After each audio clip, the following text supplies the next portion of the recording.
En torsk er meget nem at kende på sit store hoved med den lille hagetråd, altså dens fipskæg. Det, der kendetegner en torsk, er, at den har et stort overbid og normalt ca. 70 cm lang som voksen. Den er ret god til at kamuflere sig, og den kan som andre fisk skifte farve efter det sted, den lever i. Den her torsk, den har så mørke pletter og er forholdsvis lys nedenunder. Vi er i gang med at dissekere en torsk, og vi er i gang med at se på gællerne. Gællerne fungerer som åndingsorganer og findes i gællehulen bag mundhulen. Og vi kan så her se på torsken, at den har 4 gæller på hver side, altså 8 i alt. Her står vi så med torskens øje i hænderne, og den lille runde og gennemsigtige ting er torskens øje. Torsken har et øje på hver side, hvilket vil sige, at den ikke kan se lige frem, men kan se til hver sin side, så den kan holde øje med sine fjender.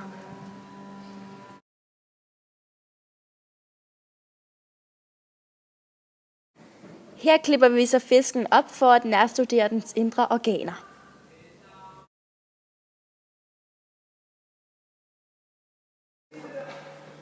Her er vi så i gang med at se på de indre organer, og her kan vi så se leveren, blindtarmen, mavesækken, tarmene, milten og hjertet.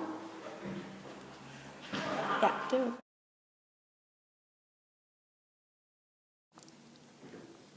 Maven er en del af fordøjelsessystemet. Maven indeholder saltsyre og enzymet pepsin, der nedbryder proteinerne.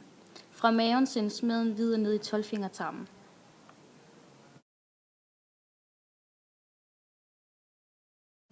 Nu skal vi så til at klippe fiskens mave op. Torsken spiser tit, hvad den kan finde, da den bare tilpasser sig sit miljø.